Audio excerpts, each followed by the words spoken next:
যখন তোমার মন খারাপ হয় তুমি সূরা ইনশিরাহ তেলাওয়াত করো, কেননা সূরা ইনশিরাহর ভেতরে আল্লাহ এমন মোটিভেশনাল কথা রেখে দিয়েছেন, এমন ইন্সপায়ারেশন রেখে দিয়েছেন, আপনি পড়লেই আপনার হৃদয়টা শীতল হয়ে যাবে। এই সূরাটাকে আমরা 3 ভাগে ভাগ করব। এই সূরার প্রথম 4 আয়াতে আল্লাহ তাআলা বিশ্বনবীর প্রতি কি নেয়ামত দিয়েছেন সেটার বর্ণনা করেছেন। প্রথম 4 আয়াতে নেয়ামতের বর্ণনা, তারপরের 2 আয়াতে বিশ্বনবীকে দিয়েছেন সান্ত্বনা, আর শেষ 2 আয়াতে দিয়েছেন দিক নির্দেশনা।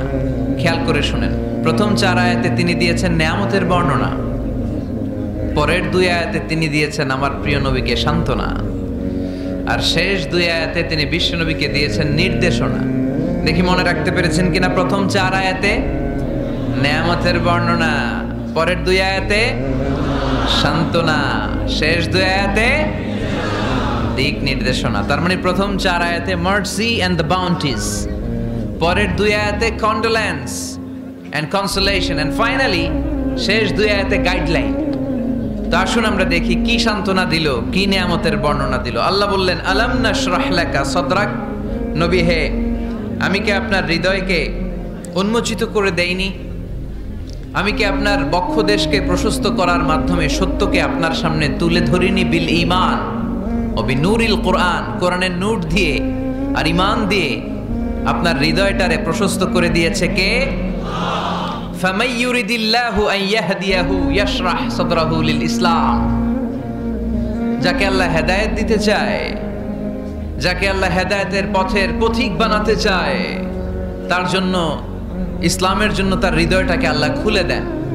বিশ্বনবীর হৃদয়টাও এরকম খুলে গেল। বিশ্বনবী টের পেলেন ইসলাম ছাড়া মানবতার মুক্তির আর কোনো সম্ভাবনা নাই। ইসলাম মানুষের মুক্তি নিশ্চিত করতে পারে।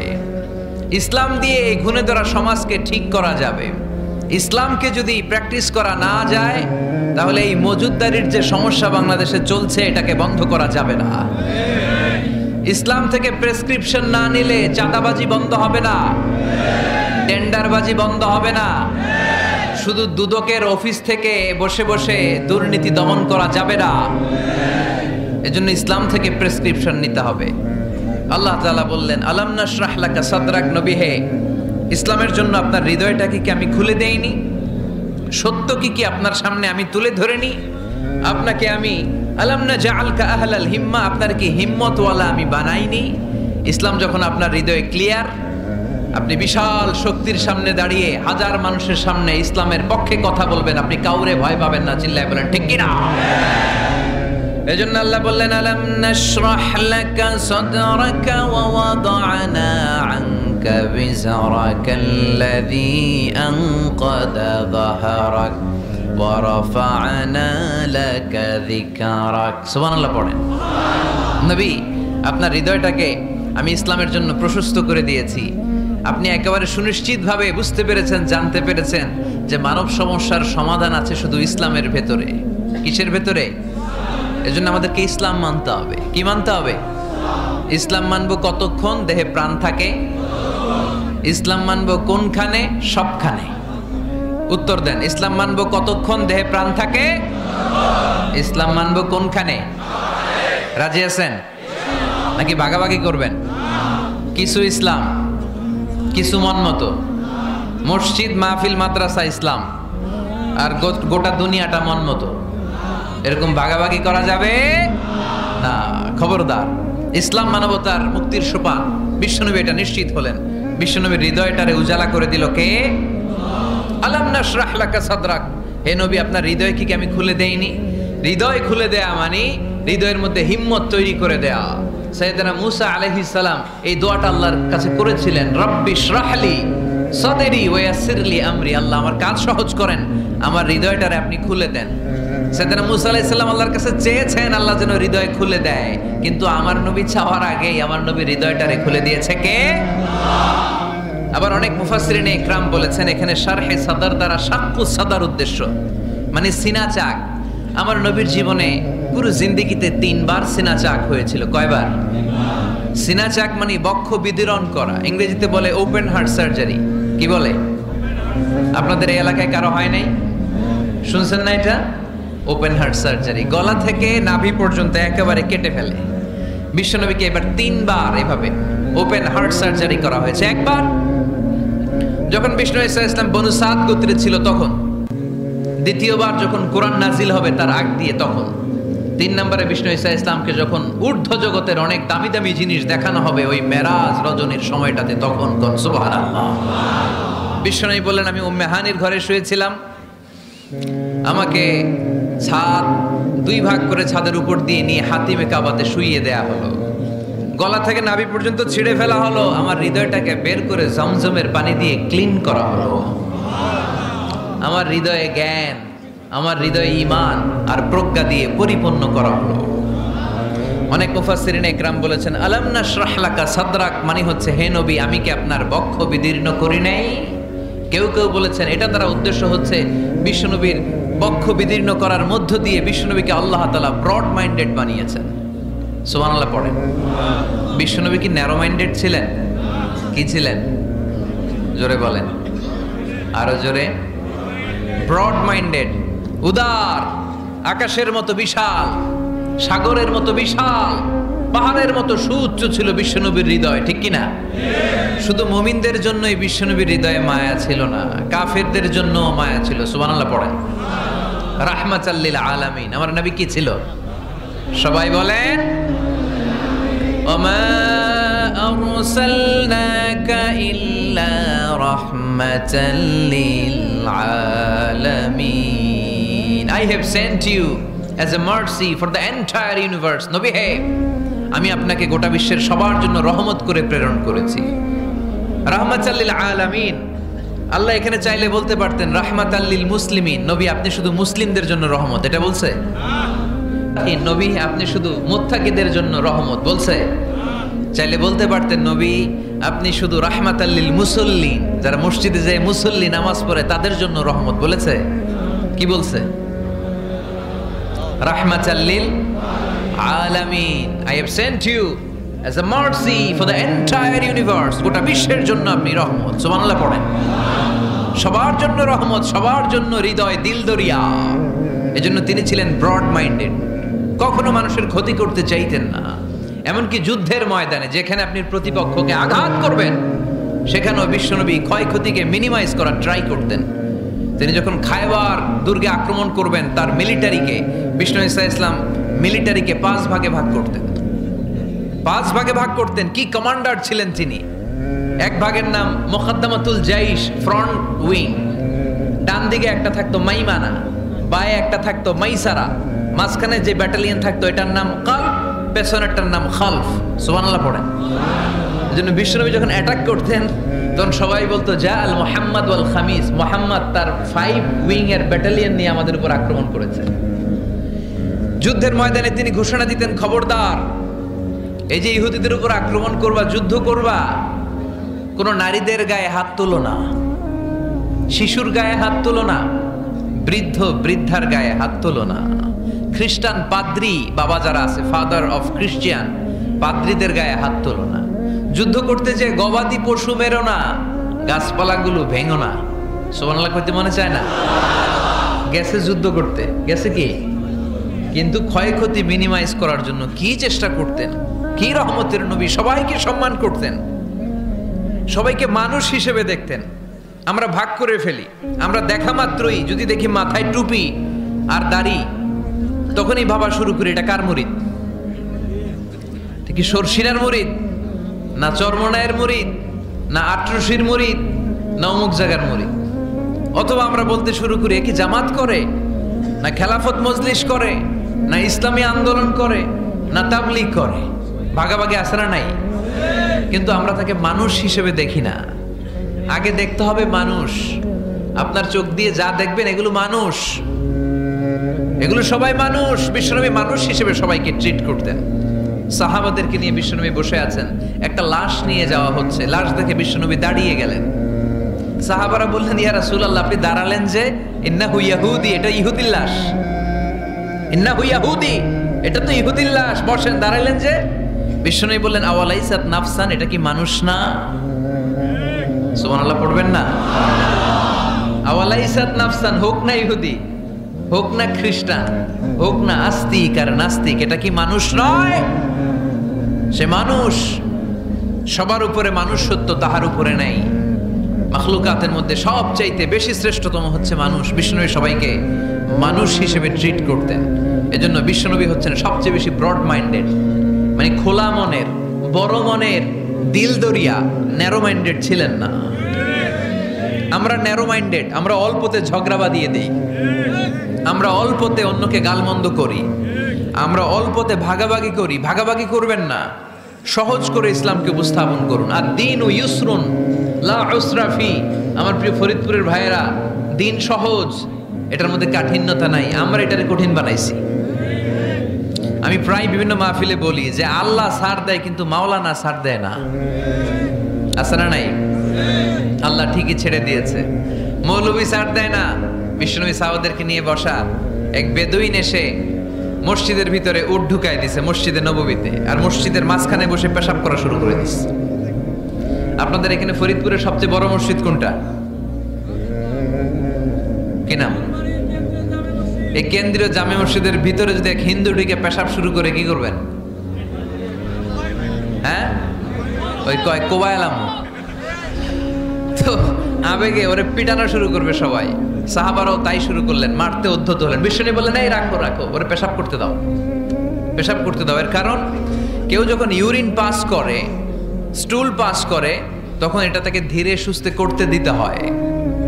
এজন্য টয়লেটে কেউ ঢুকলে জোরে বাড়ি দিবেন না। তাহলে খবর আছে, কাশি দিবেন, যে একটু কাশি দিবেন এরকম, হ্যাঁ, তো এরকম কাশি দিবেন। অথবা পায়চারি করবেন। যদি পায়চারি করেন তাহলে সে বুঝবে সামওয়ান ইজ ওয়েটিং আউটসাইড, সামনে একজন ওয়েটিং করতেছে বাইরে, আমাকে বেরোতে হবে। কিন্তু আপনি যদি ওরা ডাক দেন, কুদ্দুস রে, কুদ্দুস কইবা আমি নাই, কারণ এটা ভয়ঙ্কর একটা বিষয়। আপনি যখন ইউরিন পাস করছেন খুব স্মুথলি করতে হয়, তখন ডাক দিলে পেশাব আটকায় গেলে আপনার ভয়ঙ্কর রোগ হতে পারে। কি ফিলোসোফার ছিলেন, কি বড় ডাক্তার ছিলেন বিশ্বনবী মুহাম্মদ সাল্লাল্লাহু আলাইহি ওয়াসাল্লাম। বিশ্বনবী বললেন, ওরে ডেকো না, কাজ সারতে দাও। ইচ্ছা মতো বেটা পেশাব করার পরে বিশ্বনবী গেলেন, যে বললেন, তুমি যে পেশাব করেছো তুমি কি জানো এই জায়গাটা কি? বেদুইন বলে, না আমি তো জানি না এই জায়গাটা কি। বিশ্বনবী বললেন, এটা আমাদের ইবাদতগাহ। এটা আমাদের কি? ইবাদতগাহ। এখানে ঢুকে আমরা আমাদের রবরে ডাকি, আল্লাহরে ডাকি, আমরা নামাজ পড়ি, জিকির করি, তাসবিহ পড়ি। এটা আমাদের ইবাদতগাহ। কাজটা করা তোমার মোটেও ঠিক হয় না। লোকটা অবাক হয়ে গেল, ঘটনা কি? তাদের ইবাদতগাহতে আমি পেশাব করেছি আর আমাকে জামাই আদর, আর আমাকে এত সুন্দর করে বলে যে এটা ইবাদতগাহ। আমাদের ইবাদতগাহের ভিতরে যদি কেউ এরকম করতো, ওরে তো একেবারে সাইজ করে ফেলতাম। সে অবাক হয়ে গেল। সে জিজ্ঞেস করলো, হু আর ইউ, কে আপনি? বিশ্বনবী বললেন, না মুহাম্মদ সাল্লাল্লাহু আলাইহি ওয়াসাল্লাম, আমি শান্তির ধর্ম ইসলামের প্রেরণার বাণীবাহক। আমি লা ইলাহা ইল্লাল্লাহ মুহাম্মাদুর রাসূলুল্লাহ এই বাণী দিয়ে গোটা বিশ্বে বিপ্লব তৈরি করতে এসেছি। বেদুইন বলল, আমাকেও আপনার বিপ্লবে শরীক করে নেন। ইসলাম মারামারি কাটাকাটিতে আসে নাই। আপনার ব্রড মাইন্ডেড অ্যাটিটিউড দেখে হিন্দু ভাইরা কালিমা পড়ে মুসলমান হয়ে যাবে।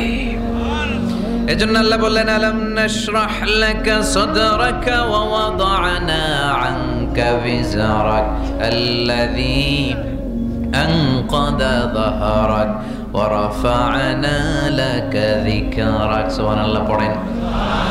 আলাম নাশরাহ লাকা সাদরাক, নবী হে, আমি কি আপনারে ব্রড মাইন্ডেড বানিয়ে দেই নাই? এটা আপনার জীবনে বড় নেয়ামত। আপনি সংকীর্ণ মনা না, আপনি ছোট মনের মানুষ নয়, আপনি বিশাল হৃদয়ের মানুষ। ইসলামের জন্য আপনার হৃদয়টারে আমি নবী খুলে দিয়েছি। এ হলো বিশ্বনবীর উপর প্রথম নেয়ামত। 2 নম্বরে আল্লাহ বললেন, ওয়া ওয়াদা'না আনকা বিজরাকাল্লাযী আনকাদা যাহরাক। নবী হে, আমি আপনার পিঠ থেকে বিশাল বোঝাটা নামিয়ে দিয়েছি। সুবহানাল্লাহ পড়েন। কি নামিয়ে দিয়েছি? বোঝা।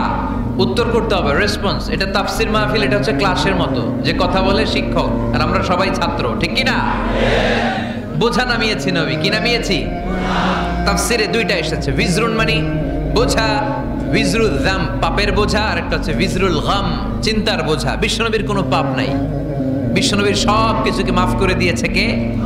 লিয়াগফিরা লাকাল্লাহু মা তাকাদ্দামা মিন যামবিকা মা তাআখার। নবী আপনার আগেরও গুনাহ নাই, আপনার পরেরও গুনাহ নাই, আপনি নবী মাসুম, আপনার গুনাহ নাই, আপনি নিষ্পাপ। নবীদের গুনাহ হয় না। আহলুস সুন্নাহ ওয়াল জামাআতের আকীদা হচ্ছে নবীরা মাসুম, নবীদের জীবনে কোনো গুনাহ হয় না। চিৎকার করে বলেন ঠিক কি না? ও নবী, ওয়াদানা আনকা বিজরাক, আপনার এই বোঝা আমি নামিয়ে দিয়েছি। বিশ্বনবী ভাবতেন 40 বছর বয়সে আমি নবী হলাম, তার আগে যা করলাম আল্লাহ এটা কি করবে।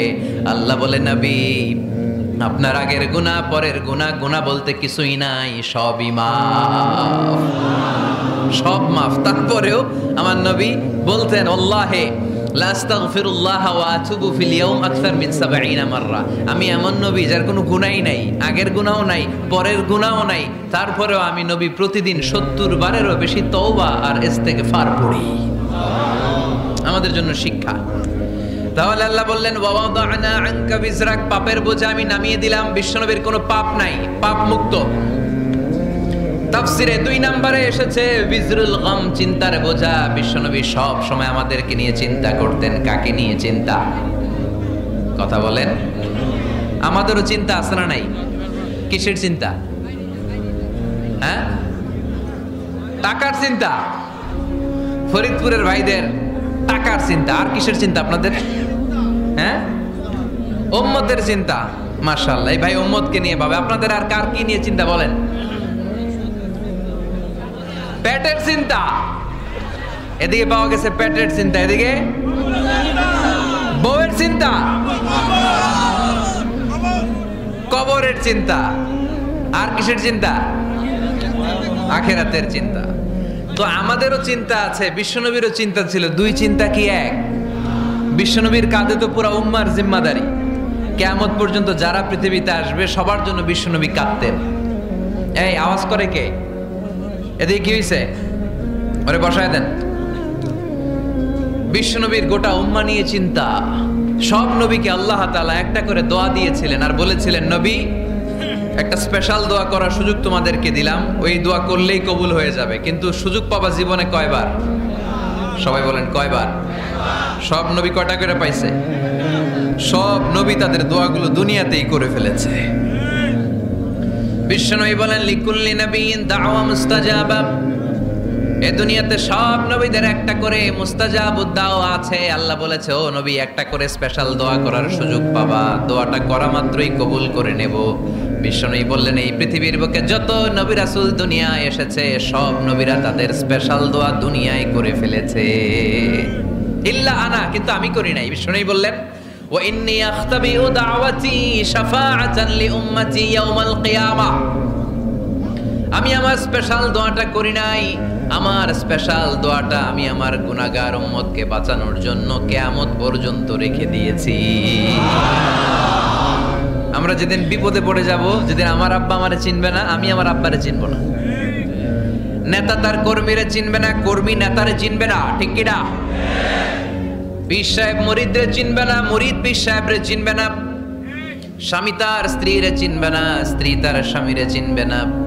নবী থেকে শুরু করে, অলি থেকে শুরু করে, শহীদ থেকে শুরু করে সবার মুখে একটাই জিকির, ইয়া নাফসি ইয়া নাফসি ইয়া নাফসি। আকাশের সূর্যটা যেদিন মাথার কাছে চলে আসবে, জমিনটা তামার জমিন হয়ে যাবে। সূর্যের তাপে মাথার মগজগুলো ভাতের মাড়ের মতো গলে গলে নাকের ছিদ্র, কানের ছিদ্র দিয়ে টপ টপ করে বেয়ে বেয়ে নিচে পড়বে। ওই কঠিন দিনে কেউ কাউরে চিনবে না।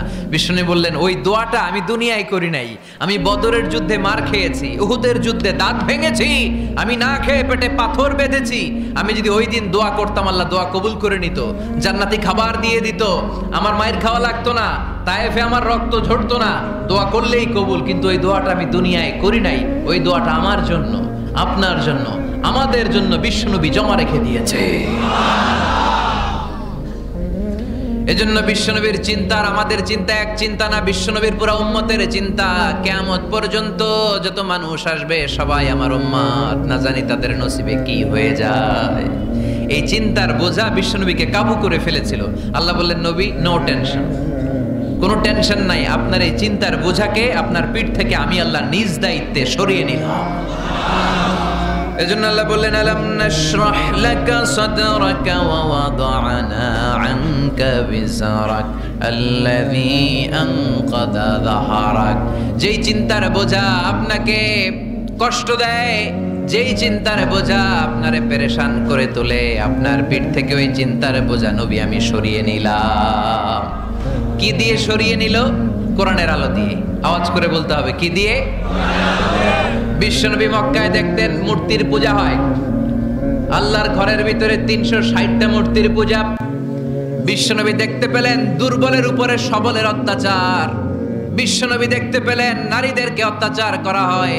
কন্যা সন্তান হলে বাবা তার মেয়েটাকে নিয়ে জঙ্গলের ভেতরে ঢুকে কিংবা মরুভূমির ভেতরে যে জীবিত দাফন করে দেয়। ওয়াইদাল মাউউদাতু সুইলাত ওয়াদুল বানাত। বিশ্বনবী এগুলো দেখতেন চারপাশে, দেখে এই পথহারা জাতিকে কিভাবে উদ্ধার করবেন, কি দিয়ে উদ্ধার করা যায়, এই টেনশনে বিশ্বনবীর পিঠ বাঁকা হয়ে গিয়েছিল। উপমা, বাঁকা হয়ে গিয়েছিল। বিশ্বনবী সব সময় পেরেশান থাকতেন। আল্লাহ বললেন, নবী টেনশনের দরকার নাই, হেরা গুহায় এমন একটা নূরের আলো দিয়ে আমি আপনারে আলোকিত করব, যার মাধ্যমে সব পেরেশানি দূর হয়ে যাবে। আলাম নাশরাহ লাকা সাদরাকা ওয়া ওয়াদা'না আনকা বিজরাক আল্লাযী আনকাদা যাহরাক। আপনাকে পেরেশান বানিয়ে দেয় এরকম সব চিন্তার বোঝা আমি আল্লাহ সরিয়ে নিলাম। সুবহানাল্লাহ। দুইটা নেয়ামত শুনলাম, এবার 3 নম্বরের নেয়ামত আল্লাহ বললেন ওয়া রাফা'না লাকা যিকরাক। এই আয়াতটা মুখস্থ করতে হবে আজকে, আমার সাথে সাথে পড়েন, ওয়া রাফা'না লাকা যিকরাক। সবাই বলেন নাই, পড়েন, ওয়া রাফা'না লাকা যিকরাক ওয়া রাফা'না লাকা যিকরাক। নবী হে, আপনার সম্মানকে আমি আকাশচুম্বী করেছি। I have dignified your status high and high, the highest peak. আপনার মর্যাদা উঠাতে উঠাতে আকাশ বাতাস ছাপিয়ে সাত আকাশ কাঁপিয়ে আরশের উপরে নিয়ে গিয়েছি। আপনার মর্যাদা আমার পরপরই, স্রষ্টার পরে পুরো সৃষ্টিকুলের উপরে বিশ্বনবীর মর্যাদা আছে না নাই? এজন্য আল্লাহ বললেন ওয়া রাফা'না লাকা যিকরাক। ও নবী, আপনার মর্যাদা সম্মান আমি আকাশচুম্বী করেছি। আপনার সুনাম, সুখ্যাতি, মান, মর্যাদা আমি গোটা বিশ্বে ছড়াইয়া দেব। আয়াত যখন নাজিল হলো কাফেররা হাসতে শুরু করলো। কাফেররা বলে, মোহাম্মদ বেটা বলে কি, ও জানে বাঁচবে কিনা ওইটাই তো সন্দেহ। আমরা যেই ষড়যন্ত্র পাকাচ্ছি ও জানে বাঁচবে কিনা সে এটাই সন্দেহ, তার নাম গোটা বিশ্বে ছড়াবে কি করে আমরা দেখে নেব। আল্লাহ বলেন, তোরা আমার নবীর সুনাম সুখ্যাতি ছড়ানোর ব্যাপারে বাধা তৈরি করবি, তোরা আমার নবীর ব্যাপারে অপপ্রচার চালাবি, তোদের অপপ্রচারকেই আমি আমার নবীর প্রচার মাধ্যম বানিয়ে দেব। তোরা করবি অপপ্রচার।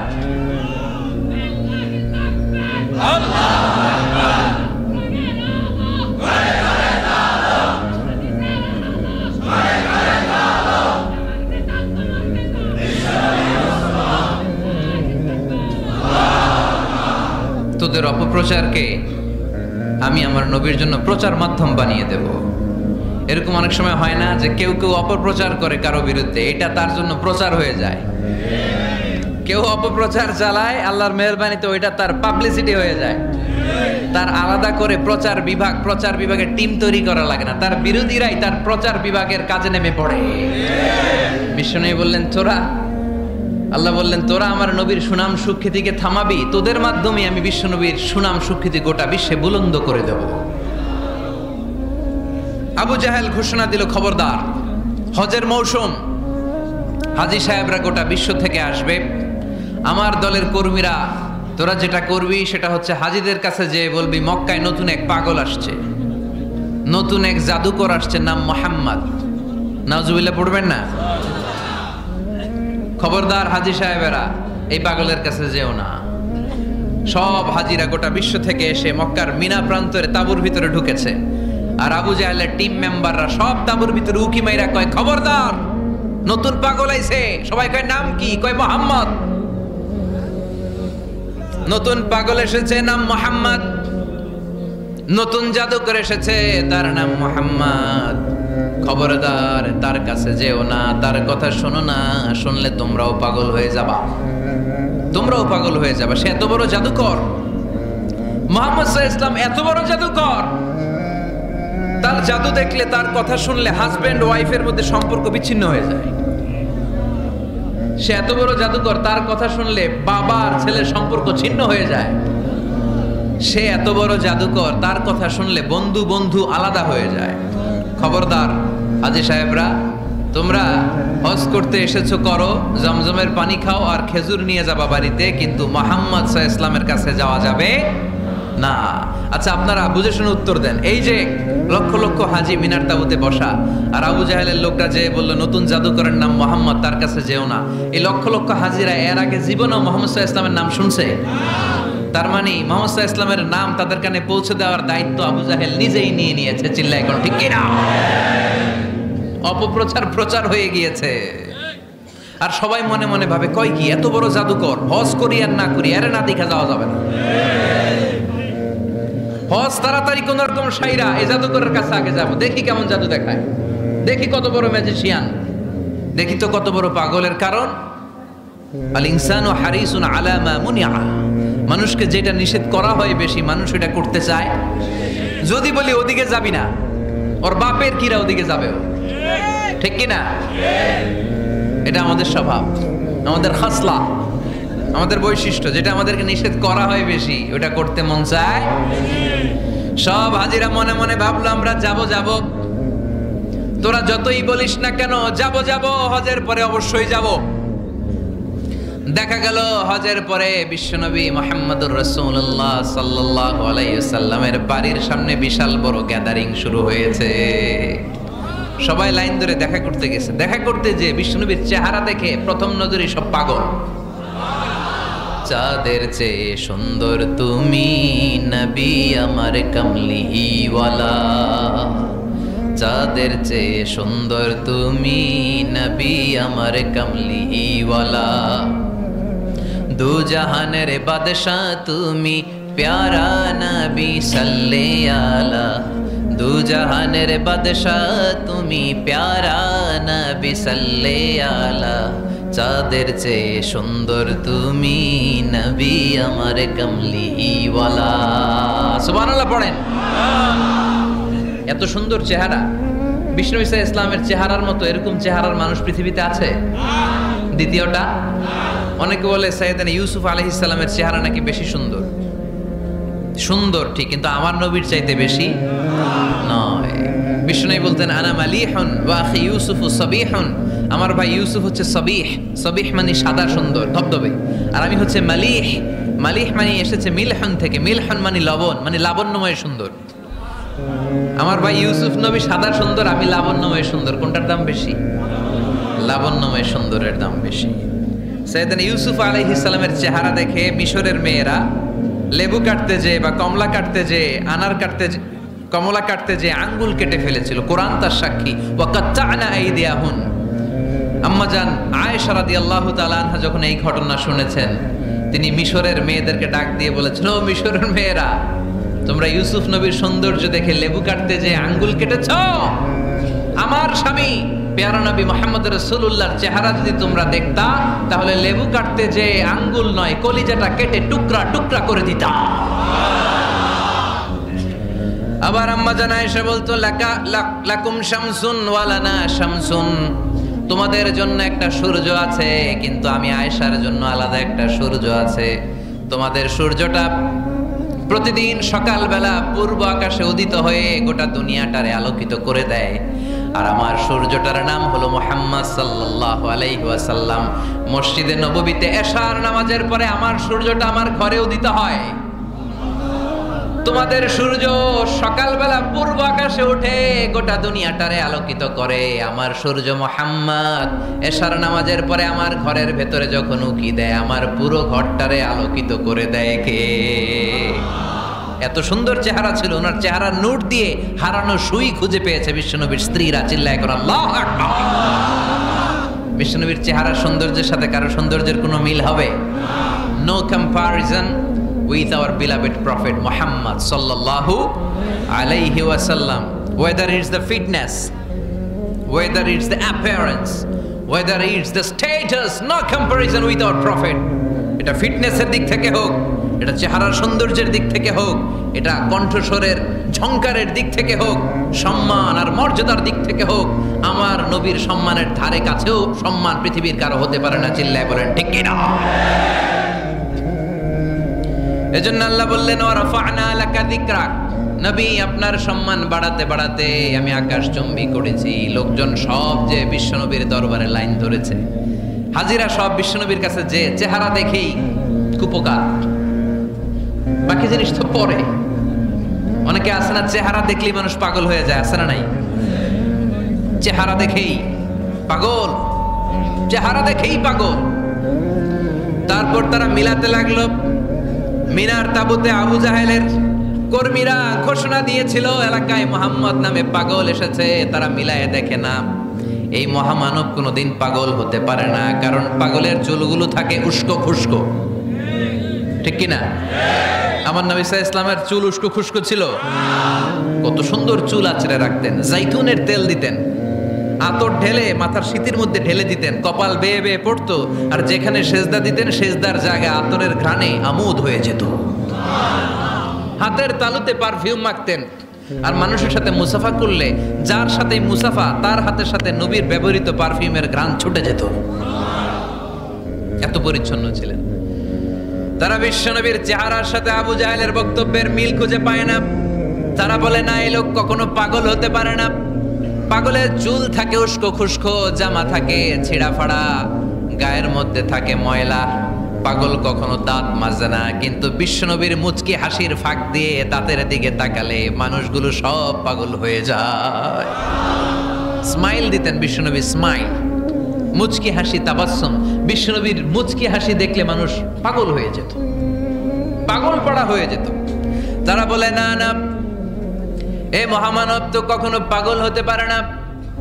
আবার মিলাতে লাগলো। আবু জাহেলের কর্মীরা বলেছিল এটা নাকি বড় জাদুকর, কিন্তু তারা বলে না না, এই অসাধারণ লোকটা জাদুকর হতে পারে না, সে তো কোনো মন্ত্র পড়ে না।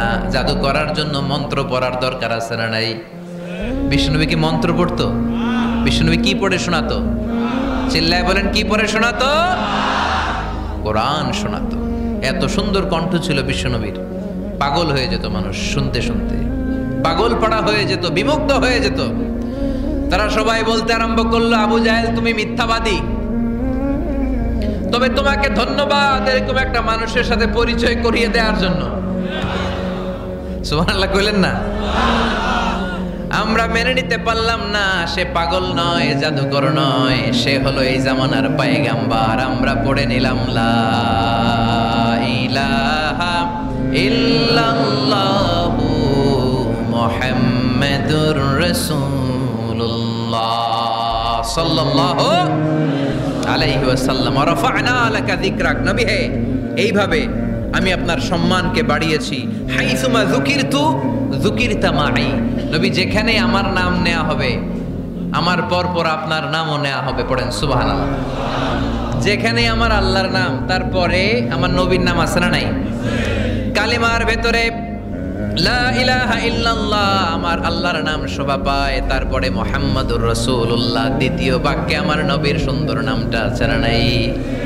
কালেমার মধ্যে প্রথমে আল্লাহর নাম, তারপরে নবীর নাম। হাইসুমা যুকিরতু যুকিরতা মাই, নবী কিভাবে আপনার মর্যাদা আমি বাড়াবো জানেন? যেখানে আমি ওইখানেই আপনি, যেখানে আমার নাম নেওয়া হবে তারপরেই সৃষ্টিকুলের মধ্য থেকে শুধু আপনার নাম নেওয়া হবে। সুবহানাল্লাহ পড়েন। আপনার উম্মতেরা গোটা বিশ্বে সালাত আদায়ের জন্য আজান দিবে, আজানের প্রথম 4 বাক্যে আমি আল্লাহর বড়ত্ব, আল্লাহু আকবার। তারপরের 2 বাক্যে আমি ছাড়া কোনো ইলাহা নাই এটার সাক্ষ্য দেয়া হবে। তারপরের 2 বাক্যে সবাই সাক্ষ্য দিতে বাধ্য, আপনি ছাড়া দুনিয়ায় আর কোনো শেষ রাসূল নাই। তার মানে আজানের মধ্যেও আমার আল্লাহর নামের পরে আমার নবীর নাম আছে না নাই? এরপর আমরা একামত দিয়ে জামাত শুরু করি। এই জামাতের আগে যে একামতটা দেই, এই একামতেও আল্লাহর নামের পরে আমার নবীর নামটা আছে না নাই? আল্লাহু আকবার, আল্লাহু আকবার, আশহাদু আন লা ইলাহা ইল্লাল্লাহ, আশহাদু আন্না মুহাম্মাদার রাসূলুল্লাহ সাল্লাল্লাহু, তার মানে আজানে আমার নামের পরে আপনার নাম, একামতে আমার নামের পরে আপনার নাম। নামাজের শেষে যখন আমরা শেষ বৈঠকে বসি সেখানে বিশ্বনবীর উপর দুরূদ আছে না নাই? তার মানে সব জায়গায় বিশ্বনবীর নাম নেয়াকে আবশ্যক করে দিয়েছে কে? নবী হে। এই গোটা বিশ্বের ভেতরে সূর্য উঠবে, সূর্য ডুববে, শীত যে গ্রীষ্ম আসবে, দিন যে রাত আসবে, এক মুহূর্তের জন্য আপনার নামের আলোচনা থামবে না। চিল্লায় বলো ঠিক কিনা? রাফা'না লাকা যিকরাক, I have dignified your status very high, very high। অনেক উপরে নিয়েছি, আকাশ বাতাস ছাপিয়ে, সাত আকাশ কাঁপিয়ে আরশ পর্যন্ত আমি আপনার মর্যাদাকে বুলন্দ করেছি। এই পৃথিবীতে যত আসমানি কিতাব এসেছিল সবগুলো আসমানি কিতাবে বিষ্ণুনবীর নাম উল্লেখ করেছে কে? তার মানে তাওরাতের ভেতরে বিষ্ণুনবীর নাম আছে না নাই? ইনজিলে, জাবুর, সুহুফে ইব্রাহিম, সুহুফে মূসা, আল্লাযী ইয়াজিদুনাহু মাকতুবান ইনদাহুম ফিত তাওরাতি ওয়াল ইনজিল। ইহুদিরা খ্রিস্টানরা বিষ্ণুনবীর মানতে চাইতো না। তারা বলতো মুহাম্মদ তোমার নাম তো আমাদের কিতাবে নাই। বিষ্ণুনবী বললেন পড়ো। তারা পড়তে পড়তে বিষ্ণুনবীর জায়গাটা লুকিয়ে রাখতো। যেখানে বিষ্ণুনবীর নাম ওরা এভাবে ধরে রাখতো। বিষ্ণু ইসা ইসলাম এক সাহাবাকে বললেন আমি তো ওদের ভাষা বুঝি না, তুমি ওদের ভাষা বুঝে দেখো কোন জায়গায় চোরামিটা করে। প্রতিটা কিতাবের প্রতিটা পাতায় পাতায় বিষ্ণুনবীর নাম আছে না নাই? সাইয়েদনা আদম আলাইহিস সালাম থেকে শুরু করে ঈসা আলাইহিস সালাম পর্যন্ত যত নবী এসেছে সব নবী সুসংবাদ দিয়েছে যে একজন নবী আসবে, যেই নবী আসার মধ্য দিয়ে এই আম্বিয়া আলাইহিমুস সালাম পৃথিবীতে আসার যে ধারাবাহিকতা, এই সিলসিলা, এই চেইনকে আল্লাহ তাআলা কাট অফ করে দিবে। সাইয়েদনা আদম তার বংশধরদেরকে বলেছে, নূহ আলাইহিস সালাম তার প্রজন্মকে বলেছে, ইব্রাহিম আলাইহিস সালাম তার জেনারেশনকে বলেছে, মূসা আলাইহিস সালাম বনি ইসরাইলকে শুনিয়েছে। সর্বশেষ সাইয়েদনা ঈসা আলাইহিস সালাম এসে বলেছে, ইয়াতি মিন বাদি ইসমুহু আহমদ, আমার পরে এমন এক নবী আসবে তার নাম, চিল্লায় বলেন আহমদ বড় বিশ্বস্ত। সে কোন বন্ধু বলো বেশি বিশ্বস্ত? সে কোন বন্ধু বলো বেশি বিশ্বস্ত? কার কাছে মন খুলে দেয়া যায়, কার কাছে প্রাণ খুলে বলা যায়, হওয়া যায় অতি আশ্বস্ত। তার নাম আহমদ বড় বিশ্বস্ত। সুবহানাল্লাহ পড়েন। ইয়াতি মিন বাদি ইসমুহু আহমদ, আমার পরে এমন এক নবী আসবে তার নাম হবে আহমদ। এই নবীর পরে আর কোন নবী আছে? চিল্লায় বলেন লা নবিয়্যা বাদি ওয়ালা রাসূলা, আমার পরে কোনো নবীও নাই, আমার পরে কোনো রাসূলও নাই। তবে আমার পরে যদি নবী হওয়ার যোগ্যতা কারো থাকে, আমার ওমরে ফারুক নবী হওয়ার যোগ্যতা রাখে। কোনো নবী নাই, খাতামুন নবিয়্যিন, আমার পরে কোনো নবী নাই। তার মানে বিশ্বনবীর জীবনের 3 নাম্বার নিয়ামত হলো রাফা'না লাকা যিকরাক। মর্যাদা আমি বাড়াতে বাড়াতে বাড়াতে বাড়াতে নবী অনেক উপরে নিয়েছি। আবার আল্লাহ আমাদেরকে ডেকে বললেন, ও ইমানদার বান্দারা শোনো, আমি স্বয়ং আল্লাহ তাআলা আমার ফেরেশতা বাহিনী নিয়ে এই নবীর উপরে স্বয়ং আমি দুরূদ পড়ি। ইন্নাল্লাহা ওয়া মালাইকাতাহু ইউসাল্লুনা আলান নবী ইয়া আইয়ুহাল্লাযীনা আমানু সাল্লু আলাইহি ওয়া সাল্লিমু তাসলিমা। পড়েন আল্লাহুম্মা সাল্লি আলা মুহাম্মদ ওয়া আলা আলি মুহাম্মদ কামা সাল্লাইতা আলা ইব্রাহিম ওয়া আলা আলি ইব্রাহিম ইন্নাকা হামিদুম মাজিদ। আল্লাহুম্মা বারিক আলা মুহাম্মদ ওয়া আলা আলি মুহাম্মদ كما باركت على إبراهيم وعلى آل إبراهيم إنك حميد مجيد। চিৎকার করে পড়েন সুবহানাল্লাহ। এমন নবী যে নবীর উপর আল্লাহ নিজেই দুরূদ পড়ে, ফেরেশতারা পড়ে, এজন্য আমাদের উপর আর দরকার আছে না নাই? আবার আল্লাহ বললেন, নবী আপনি এমন নবী যেই নবীকে আমি হাউজে কাউসার দিয়েছি, লক্ষ লক্ষ নবীদের কাউরে কিয়ামতের দিন আমি হাউজে কাউসারের মালিক বানাবো না, শুধুমাত্র কেবলমাত্র একমাত্র আপনি ছাড়া। ইন্না আ'তাইনাকাল কাউসার ফাসাল্লি লিরাব্বিকা ওয়ানহার ইন্না শানিআকা হুয়াল আবতার। সুবহানাল্লাহ পড়েন। এই হাউজে কাউসারের পানি খেতে চান, পান করতে চান? বিশ্বনবী না দিলে খাইতে পারবো আমরা? হাউজে কাউসার পান করতে চান কারা? হাত তুলে দেখান।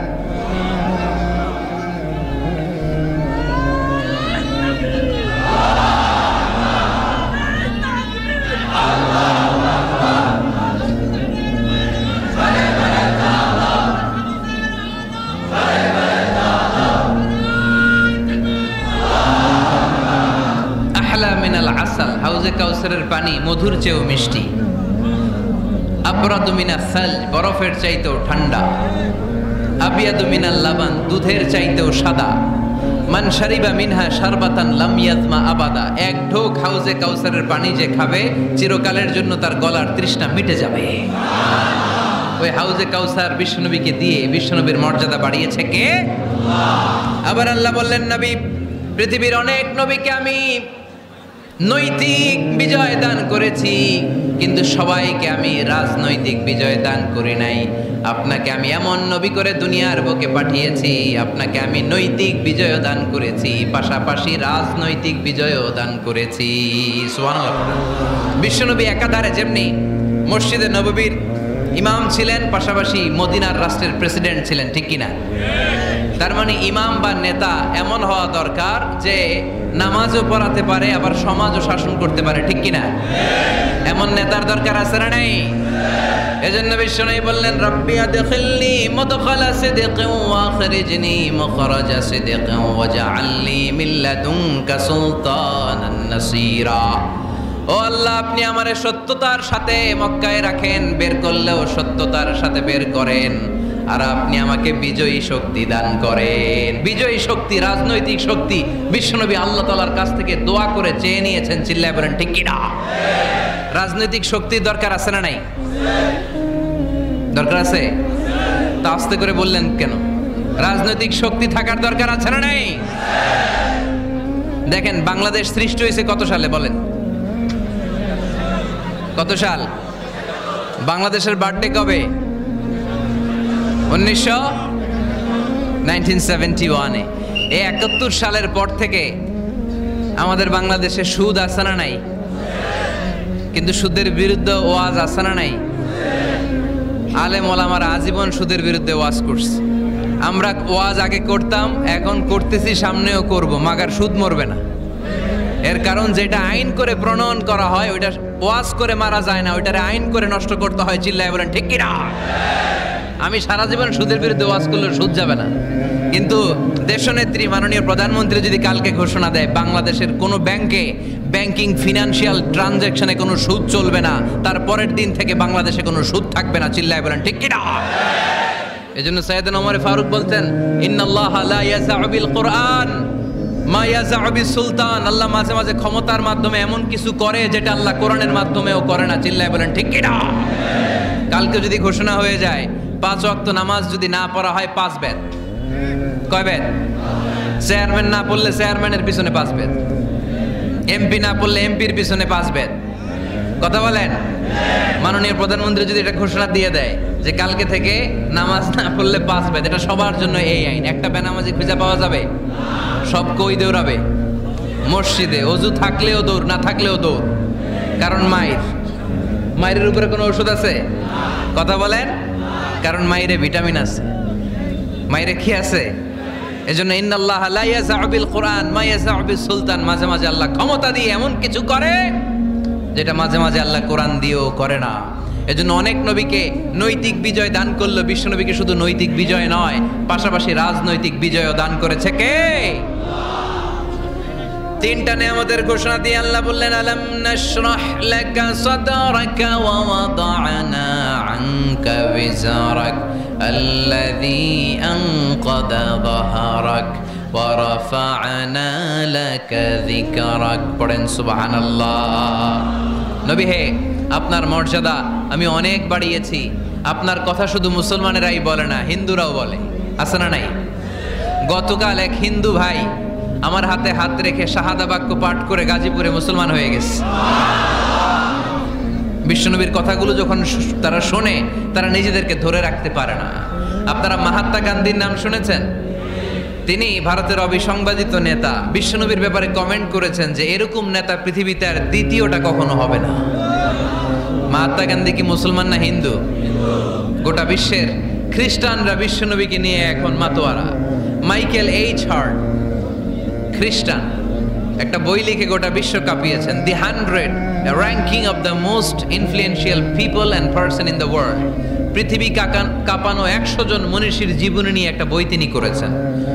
এই 100 জন মনীষীর জীবনীর মধ্যে যাকে নাম্বার 1 তিনি করেছেন, তিনি হচ্ছেন আমার নবী, আপনার নবী, পেয়ারা নবী, বিশ্বনবী মুহাম্মদ রাসূলুল্লাহ সাল্লাল্লাহু আলাইহি ওয়াসাল্লামের। মাইকেল এইচ হার্ট কি মুসলমান? সে একজন খ্রিস্টান। তার মানে ওয়ারাফা'না লাকা যিকরাক, বিশ্বনবীর সম্মান শুধু আমাদের মুখ দিয়ে প্রচারিত হয় না, ইহুদি, খ্রিস্টান, বৌদ্ধদের মাধ্যমেও বিশ্বনবীর সম্মানকে বাড়িয়ে দিচ্ছে কে? I have studied him, the wonderful man, in my opinion, far from being antichrist, and he must be called the savior of humanity. খ্রিস্টানরা বলছে আমরা এই মুহাম্মাদের জীবনী গবেষণা করে পড়েছি, তাকে খ্রিস্টান বিরোধী বলা তো দূরের কথা, তাকে মানবতার ত্রাণকর্তা বলতে হবে। তিনি গোটা বিশ্বের জন্য সুপারম্যান হয়ে পৃথিবীতে এসেছে। As a father, as a teacher, as a lawgiver, as a lawmaker, Muhammad is the superman of the world. স্বামী হিসেবে, পিতা হিসেবে, নেতা হিসেবে, নবী হিসেবে মুহাম্মদ ইসলাম সাধারণ কোনো মানুষ নয়, তিনি গোটা বিশ্বের জন্য সুপারম্যান হয়ে পৃথিবীতে আগমন করেছে। ওয়ারাফা'না লাকা যিকরাক, নবী দুশ্চিন্তা করবেন না, টেনশন করবেন না, আমি আপনার সম্মানকে বাড়িয়ে দেব। এই তিনটা নেয়ামতের বর্ণনা সূরা ইনশিরাহের ভেতরে বর্ণনা করলেন কে? এরপরে রাব্বুল আলামিন বিশ্বনবীকে নেয়ামতের বর্ণনার ঘটনা শুনিয়ে বিশ্বনবীকে সান্ত্বনা বাণী শোনাচ্ছেন আর পড়ছেন, ফা ইন্না মা'আল উসরি ইউসরান, ইন্না মা'আল উসরি ইউসরা। নবী গো, নিশ্চয়ই কষ্টের পরে আছে আনন্দ, দুঃখের পরেই আছে সুখ। কোন সুবহানাল্লাহ। কষ্টের পরে আনন্দ, দুঃখের পরে।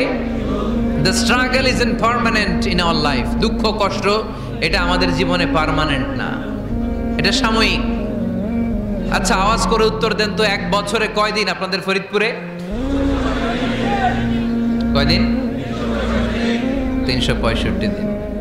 গত 365 দিনে না খেয়েছিলেন কয়দিন? 20 দিন, 30 দিন। তার মানে অল্প কিছুদিন না খেয়েছিলাম, সারা বছরই খেয়েছিলাম, ঠিক কিনা? আচ্ছা, তো 365 দিনে অসুস্থ ছিলেন কয়দিন? 4-5 দিন, কিংবা 20 দিন, কিংবা 1 মাস, কিংবা 56 দিন, কিংবা 65 দিন। তার মানে বাকি 300 দিন আরামে ছিলাম কি ছিলাম না? তার মানে আমাদের জীবনে দুঃখ বেশি না আনন্দ বেশি? সুখ বেশি না কষ্ট বেশি? এজন্য আল্লাহ বললেন, খবরদার, মুমিন কখনো হেরে যায় না, মুমিনের হারাবার কিছু নাই। মুমিনের জীবনে যদি আনন্দ আসে, মুমিন শুকরিয়া করে, শুকরিয়া করলে সওয়াব আছে না নাই? আর মুমিনের জীবনে যদি দুঃখ আসে, মুমিন সবর করে, ধৈর্য ধরে, ধৈর্যেও সওয়াব আছে না নাই? তাহলে আমাদের সব দিক দিয়েই তো লাভ। আনন্দের দিনগুলাতে শুকরিয়া করব, আর দুঃখের দিনগুলাতে ধৈর্য ধরবো, দুইটার মধ্যে সওয়াব আছে না নাই? এজন্য বিশ্বনবী বললেন, আজাবান লি আমরিল মুমিন, মুমিনের বিষয়টা খুবই আশ্চর্যের। ফাইন আসাবাতহু সাররাউন শাকারা, মুমিন যদি আনন্দে থাকে সে শুকরিয়া করে, শুকরিয়া করলে লাভ আছে না নাই? ওয়াইন আসাবাতহু দাররাউন সাবারা, আর দুঃখে পড়লে সে সবর করে, ধৈর্য ধরে, ধৈর্য ধরলে সওয়াব আছে না নাই? তার মানে আমাদের হারাবার কিছু আছে। মাঝে মাঝে আল্লাহ আমাদেরকে দুঃখ কষ্ট দিয়ে পরীক্ষা করতে চান, এগুলো আমাদের জন্য খারাপ নয়। এই দুঃখ কষ্ট বিপদ আমাদের কোমরকে সোজা করে, আমাদের পায়ের মাটিকে শক্ত করে, চিল্লায় বলেন ঠিক কিনা? প্রতিকূল পরিবেশে কিভাবে বাঁচতে হয় এই দুঃখ কষ্ট আমাদেরকে শেখায়। এজন্য মুমিন বান্দার বৈশিষ্ট্য হচ্ছে দুঃখ কষ্ট বেদনা জ্বালা এগুলোতে সে আপসেট হয় না, সে হাল ছেড়ে দেয় না, সে ভরসা রাখে একজনের উপর, চিল্লায় বলতে হবে তিনি কে? কারণ মুমিন জানে রাত্রি যত গভীর হয় অন্ধকার তমানিসা ভেদ করে শুভে সাদিক হয়। মুমিন জানে গর্ভবতী নারীর পেটের ব্যথা যেই দিন বাড়তে থাকে ওই দিনই নতুন মেহমান আগমনের সময় ঘনাতে থাকে। মুমিন জানে তার জীবনে দুঃখ কষ্ট বিপদ যত বাড়তে থাকে সুখের দিন কাছে আসতে থাকে। এজন্য মুমিনের হারাবার কিছু নেই। ফা ইন্না মাআল উসরি ইউসরা, ইন্না মাআল উসরি ইউসরা। নবী হে, কষ্টের পরেই আছে আনন্দ, দুঃখের পরেই আছে সুখ। আপনি সমস্যায় পড়েছেন, ওই সমস্যার সমাধানও আছে না নাই? এই পৃথিবীতে এমন কোন সমস্যা আছে যেটা সমাধান নাই? কথা বলেন। সমস্যা তৈরি করেছে কে? আবার সমাধানও দিয়েছে কে? Allah doesn't create a lock without its key. Allah কখনো চাবি না বানাইয়া ওইটার তালা বানায় নাই। কথা কন। তালাও যেহেতু আছে ওই তালার চাবিও বানিয়েছে কে? মা আনজালাল্লাহু দাআন ইল্লা আনজালাল্লাহু লাহু শিফা। আল্লাহ দুনিয়ায় এমন কোন রোগ পাঠায় নাই যেই রোগের ঔষধ বানায় নাই, এমন কোন রোগ নাজিল করে নাই যেই রোগের কোনো চিকিৎসা বানায় নাই, হয়তো সেটা আবিষ্কার হয় নাই। অনেকে ক্যান্সারের কথা বলতে পারেন যে হুজুর ক্যান্সার এমন রোগ, এই ক্যান্সার তার নাই কোনো অ্যান্সার, কিন্তু বিজ্ঞানীরা বলতেছে এটারও অ্যান্সার আবিষ্কৃত হচ্ছে। সুবহানাল্লাহ কইবেন না? কিছু কিছু ক্ষেত্রে হয়েও গিয়েছে। এজন্য দুঃখের পরেই আছে সুখ, কষ্টের পরেই আছে আনন্দ। এই দুনিয়াটাই এরকম, কষ্টের পরই আনন্দ। দেখবেন তারাবির নামাজ 20 রাকাত পড়তে কষ্ট লাগে না? কোমরে ব্যথা, হাঁটুতে ব্যথা, কিন্তু 20টা রাকাত যখন শেষ করে মসজিদ থেকে বের হই একটা আনন্দ আছে না নাই? কষ্ট করে পরীক্ষার জন্য প্রিপারেশন নিলেন আপনি কয়েক মাস, কিন্তু ফলাফল যখন ভালো হয় তখন একটা আনন্দ আছে না নাই? সারাদিন রোজা রাখলেন রমজানে, কি কষ্ট, তৃষ্ণায় গলা ফেটে যায়, কিন্তু ইফতারির সময় যখন রুহাবজার শরবতটা খাই কেমন লাগে? একটা আনন্দ আছে না নাই? এজন্য আল্লাহ বললেন فإن مع العسر يسرا إن مع العسر يسرا। ও নবী, কষ্টের দিন মক্কায় অল্প কিছু দিন, মদিনাতে আনন্দের দিন অপেক্ষা করছে। আমাদের জীবনে যদি দুঃখ কষ্ট আসে আমরা ধৈর্য ধরবো, তাওয়াক্কুল করবো একজনের উপর, তিনি কে?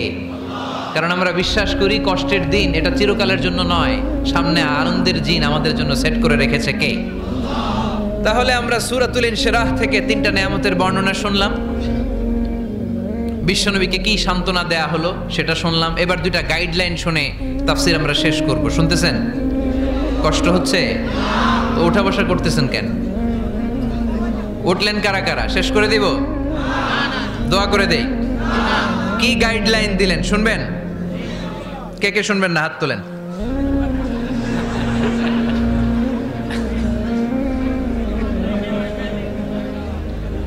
কষ্ট হইতেছে? গরম লাগতেছে না? আমিও ঘামতেছি আপনাদের সাথে সাথে। অনেক গ্যাদারিং হয়ে গেছে। আসেন আল্লাহর নামে 3টা তাকবীর দেই, তারপর কোন 2টা গাইডলাইন তিনি বিশ্বনবীকে দিলেন ওই নির্দেশনা বাণীটুকু শুনে আজকে আমরা বিদায় নেব। আওয়াজ করে পড়তে হবে লিল্লাহে তাকবীর, লিল্লাহে তাকবীর, লিল্লাহে তাকবীর। গাইডলাইন নাম্বার 1, ফাইদা ফারাগতা ফানসাব। নবী আপনি যখন অবসর হন আপনি ইবাদতে মশগুল হন। ফানসাব ফিল ইবাদা, তাফসীর ইবনে কাসিরে এসেছে আপনি ইবাদতে মশগুল হন যখন আপনি অবসর পান। অবসর আল্লাহর দেয়া বড় নেয়ামত, এটা বিশ্বাস করেন? অবসর কিন্তু নেয়ামত। আমরা অনেকেই অবসর সময়কে কাজে লাগাই না, কিন্তু অবসর চলে যাওয়ার পরে যখন ব্যস্ত হয়ে পড়ি তখন বলি হায় রে অবসরটা যদি কাজে লাগাইতাম। পরীক্ষার পরে 3 মাস ছুটি ছিল, এই 3 মাস অবসরে যদি পড়তাম তাইলে তো আজকে ভার্সিটিতে চান্স পেয়ে যেতাম, ঠিক কি না? এজন্য বিশ্বনবীর আল্লাহ বললেন নবী ফাইদা ফারাগতা ফানসাব ওয়া ইলা রাব্বিকা ফারগাব। মাদানী জীবনে, মাক্কি জীবনে, দাওয়াতি কার্যক্রমের পরে, রাষ্ট্রীয় কার্যক্রমের পরে যখনই আপনি অবসর পাবেন তখনই আপনি ইবাদত করেন, তখনই বেশি বেশি আল্লাহর কাছে দোয়া করে। দোয়াটা খুব শক্তিশালী, কিন্তু আমরা অনেকে জানি না কি করে দোয়া করতে হয়। সিনসিয়ার দোয়া ইজ লাইক এ মিসাইল। আপনারা প্রায় পত্রিকায় শুনবেন আমেরিকা অমুক দেশে মিসাইল হামলা করেছে, শুনছেন? মিসাইল হামলা এমন হামলা কত সেন্টিমিটার বেগে যে কোন জায়গায় অ্যাটাক করবে, যেখানে মারার কথা ওখানে পড়বে। ঠিক দোয়াটা হচ্ছে মিসাইলের মতো। আপনি যদি দোয়ার মতো দোয়া করতে জানেন ওই দোয়াটাও জায়গা মতো যে ভেদ করবে। চিল্লা এখন ঠিক কিনা? কিন্তু আমরা দোয়া করতে জানি না, কি করে দোয়া করতে হয় এটা জানি না। বিশ্বনবীকে আল্লাহ বললেন, নবী ফাইদা ফারাগতা ফানসাব, যখন আপনি অবসর হবেন তখন আপনি দোয়া করেন, আল্লাহর কাছে চান। বেশি বেশি চাইলে খুশি হয় কে? তার মানে প্রথম ঘোষণা হলো ফাইদা ফারাগতা ফানসাব, প্রথম নির্দেশনা হলো নবী যখনই আপনি অবসর পাবেন ইবাদত করবেন এবং দোয়া করবেন, বেশি বেশি আল্লাহর কাছে চাইবেন।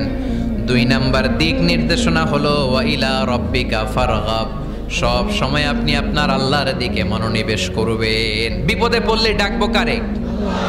আমাদের অসুস্থতাকে সুস্থতায় পরিণত করে দিতে পারে কে? চাকরির জন্য পাগল পারা, চাকরি নাই, চাকরির ব্যবস্থা করে দিতে পারে কে? বিদেশে যেতে মনে চায়, পাসপোর্ট দিয়ে রেখেছি, ভিসা নাই, ভিসা লাগাই দিতে পারে কে? কিন্তু আমরা দুঃখ কষ্ট বেদনা কিছু একটা হইলেই সবার আগে আল্লাহরে শেয়ার করার আগে ফেসবুকে শেয়ার মেরে দেই। আছে না নাই? আপনাদের ফেসবুকে অ্যাকাউন্ট আছে নাকি? কার কার আছে দেখি?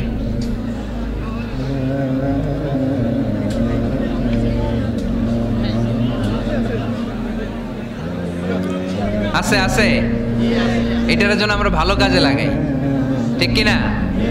আপনি চাইলেই এমন ভাবে ফেসবুক ফ্রেন্ড লিস্ট করতে পারেন যারা ভালো ভালো জিনিস শেয়ার করে, যারা মোটিভেশনাল জিনিস শেয়ার করে, ইসলামের পক্ষে কথা বলে। আপনার এক একটা শেয়ারে অনেকের জীবন বেঁচে যেতে পারে, ঠিক কিনা? একজন মুমূর্ষ রোগীকে বাঁচাতে রক্তের প্রয়োজন, রক্তের গ্রুপ এ পজিটিভ, যারা রক্ত দান করতে আগ্রহী তারা এই নাম্বারে যোগাযোগ করুন। ফেসবুকে মাঝে মাঝে এরকম নিউজ আসে না নাই? আপনি just you put down in share, শেয়ারের মধ্যে একটা পুট করে দিলেন, একটু শেয়ার মেরে দিলেন, ছড়িয়ে পড়লো হাজার হাজার ফেসবুক ফ্রেন্ডদের কাছে। তাদের অনেকে ব্লাড দিতে আগ্রহী, সে তাড়াতাড়ি যে সেখানে ব্লাড ডোনেট করে আসলো। আপনার একটা শেয়ারের কারণে বেঁচে গেল অনেকগুলো প্রাণ। চিল্লা এখন ঠিক কিনা? রক্তদানের মতো শ্রেষ্ঠ ইবাদত হতে পারে? আমরা মনে করি শুধু জিকিরি ইবাদত, আমরা মনে করি শুধু নামাজি ইবাদত। রক্তদান, এক ব্যাগ রক্ত থেকে অনেক মানুষকে বাঁচানো যায়। এর মধ্যে আছে হিমোগ্লোবিন, এর মধ্যে আছে প্লাটিলেট, আছে প্লাজমা। রক্তে একটা উপাদান আছে প্লাজমা, নাম শুনছেন? আগুনে পোড়া রোগীকে বাঁচাতে এই প্লাজমা লাগে। হসপিটালের বার্ন ইউনিটে যেয়ে দেখবেন মানুষ কিভাবে চিল্লায়। নুসরাত নামে একটা মেয়ে মারা গেল না? এক বদমাইশের কবলে পড়ে মারা গেল না? তাকে আগুন জ্বালিয়ে দেওয়া হয়েছিল তার গায়ে, তার প্লাজমাগুলো জ্বলে গিয়েছিল। আগুনে পোড়া রোগীর যে কি কষ্ট, একটু দেখার জন্য হসপিটালের বার্ন ইউনিটে যাবেন, দেখবেন যে কি কষ্টে আছে তারা। এই প্লাজমাগুলোকে অনেক সেন্টিগ্রেড তাপমাত্রা নামিয়ে ঠান্ডা করে দেহে পুশ করা হয়।